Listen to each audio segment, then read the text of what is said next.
नमस्कार, आप सभी का बहुत-बहुत स्वागत है। एक ऐसा मुद्दा जो पूरे के पूरे भारतवर्ष को कहीं न कहीं परेशान कर रहा है।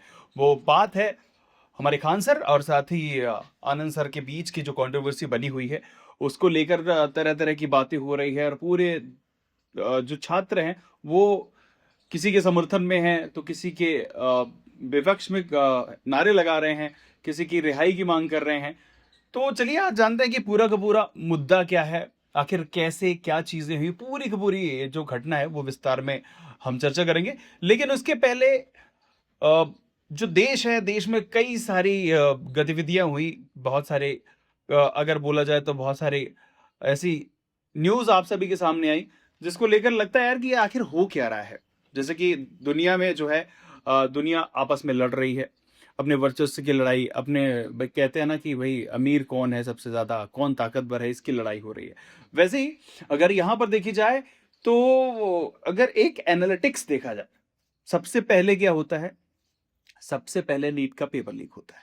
फिर इसके बाद टीचर जो है, टीचर इस पर बात उठाते हैं कि भई पेपर लीक हो रहा है, कहीं न कहीं कौन जुड़ा हुआ है, संस्थान जुड़े हुए हैं या फिर ऐसा है कि जो हो रहा है किसी पर्टिकुलर के लिए हो रहा है। जैसे कि प्राइवेट संस्थान है वो बेचना चाहते हैं, पैसे ज़्यादा कमाना चाहते हैं। जो नेता उनके साथ में हैं, वो क्या करना चाहते हैं, वो पैसे कमाना चाहते हैं। इसको लेकर बहुत सारी बातें हुई। शिक्षा मंत्री को भी बहुत ज़्यादा क्रिटिसाइज़ किया गया।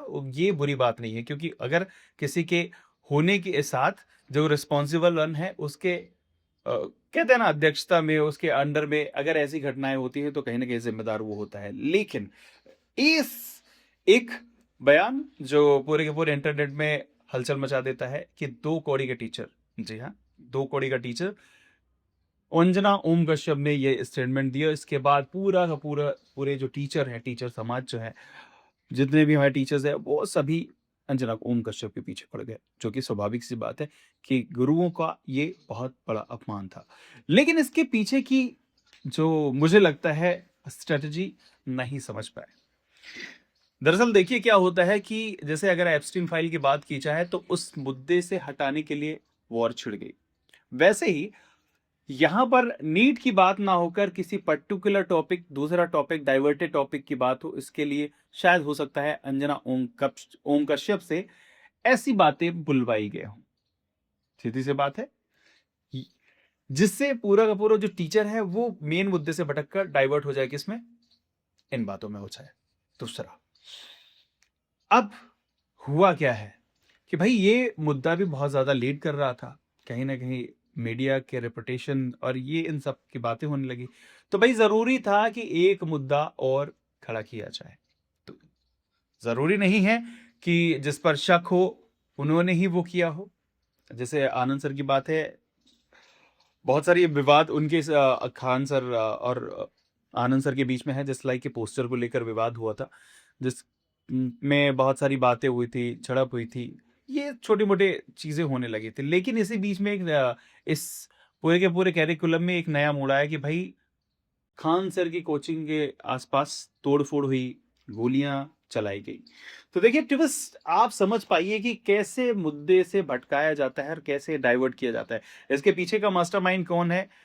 आप ज़्यादा अच्छे से समझ पाएँगे कि आखिर ये क्यों किया जाता है। देखिए अगर जैसे कि नेपाल की अगर बात करें तो नेपाल में क्या हुआ था, तख्ता पलट करने के लिए ये बातें रखी गई थी, बहुत सारी चीज़ें हुई थी, बाहर से फंड आया था। तो ये कहीं न कहीं बाहर की जो ताकतें होती हैं वो करती हैं। ऐसे ही ये जो मुद्दे हैं, मुद्दे से डाइवर्ट करने के लिए कहीं न कहीं जो भी रिस्पॉन्सिबल वन हो, गवर्नमेंट है, मीडिया है, जो भी है, ये कहीं न मुझे जो लगता है वो ये है। तो फिलहाल ये सारी बातें हैं जो कहीं न कहीं थर्ड आई से देखने पर समझ में आती है। फिलहाल तो चलिए ब बात करते हैं मुद्दे की। मुद्दे में सबसे पहले आप सभी को बताऊँ कि पटना की खान सर जो खान ग्लोबल स्टडीज़ के मालिक हैं और साथ ही ज्ञान बिंदु कोचिंग सेंटर के संस्थापक रोशन आनंद के बीच पोस्टर बैनर को लगाकर ये शुरुआती जो मामले हुए थे जिसमें बहुत सारी बातें करी गई थी। तो ये हुआ था जिसमें मामूली सी बात हुई, झड़प हुई, ये छोटी-मोटी बातें हैं। लेकिन 2 जून को रात के समय की बात है, जब हिंसक झड़प के साथ-साथ फायरिंग भी हुई और ये विवाद जो है बड़ा मोड़ ले लेता है। ब जिसके बाद एक एफआईआर होती है और एफआईआर होने के साथ साथ एक पर्टिकुलर नाम जो जाता है जिस पर शक होता है वो है ज्ञान बिंदु कोचिंग के संस्थापक रोशन आनंद। जी हाँ, तो इनके नाम की एफआईआर होती है और फिर इसके बाद इनको गिरफ्तार कर लिया जाता है, संज्ञान में रखा जाता है। फिर और इसी के साथ 15 से 20 लोगों का घुसकर खान सर के गार्ड और इन सब के बीच झड़प हुई थी और खान सर का एक स्टेटमेंट आया कि भाई 8 से 10 राउंड फायरिंग हुई है। ये जब पूछा गया, जब एफआईआर हुई तो उन्होंने जो बताया उसके तहत ये था कि भाई 8 से 10 राउंड फायरिंग हुई है और ऐसा जो है कि खान सर ने बोला, लेकिन पुलिस का ये कहना है कि इसके कोई सबूत नहीं मिले, बल्कि एक वीडियो जारी किया गया जिसमें उन्हीं के सुरक्षा गार्ड ने ही फायरिंग करी। किस पर? खुद पर, ऐसा बोला जा रहा था। तब यहाँ पर बयान जो है वो बदल के आ चुका है कि भाई जो हमारे गार्ड थे उन्होंने अपनी सुरक्षा में फायरिंग वायरिंग करी होगी, ये सब वाली बातें हैं। और देखिए, आर्म्स एक्ट अब लग चुका है किसके ऊपर? खान सर के ऊपर। यानी कि शक ये जा रहा है कि भाई खुद पर गोली चलवाई है, ऐसा बोला जा रहा है। फिलहाल तो जांच चल रही है इसकी भी और साथ ही रेड पड़ चुकी है खान सर के आसपास। जो जांच जुटी हुई है उस पर रेड पड़ी हुई है। लोगों का ये कहना है और एक दायरा आ रहा है आर्म्स एक्ट, यानी जिसमें फायरिंग हुई है और ये भी इलीगल ही है। खुद पर फायरिंग करवाना, झूठा केस बनाना, ये भी एक इलीगल केस है। तो अब ये हो रहा है कि भाई जो गिरफ्तारी की तलवार है वो खान सर के पर भी लटक रही है। फिलहाल गिरफ्तारी तो नहीं हुई है, लेकिन अब देखते हैं आगे क्या होगा। तो देखिए, ये पूरी की पूरी जो कहानी है कुछ ऐसा मोड़ लेकर रखी, पोस्टरों के साथ विवाद और ये छोटी मोटी चीजें।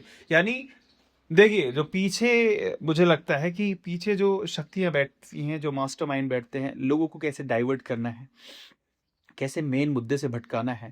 भाई हम क्या कर रहे थे? सबसे पहले नीट की बात कर रहे थे। नीट में जो बच्चे परेशान हो रहे हैं और जो शिक्षा मंत्री हैं उनसे रिजाइनिंग मांग रहे थे कि भाई तुमसे नहीं हो पा रहा है तो क्या करोगे। आज से नहीं, बहुत पहले हम टेस्टिंग एजेंसी जो है एनटीए है उसकी बात कर रहे थे, वो बंद हो गया। हम बात करने लगे अंजना ओम कश्यप की, इसके बाद हम बात करने लगे खान सर की, और हम मेन मुद्दे से भटक चुके हैं। तो कहीं ना कहीं ये रीजन है कि जो शक्तियां हैं वो अपना काम कर रही है और हम उस पे उलझते जा रहे हैं। तो हमें भी अपना दिमाग खोल कर रखना चाहिए। फिलहाल तो इस केस में आगे क्या होगा ये देखने वाली बात होगी। और ऐसे ही कमाल की वीडियोस के लिए आप मुझे फॉलो करें, कमेंट करें, लाइक करें, सब्सक्राइब करें। जी हाँ, मिलेंगे अगली वीडियो में, तब तक के लिए नमस्कार।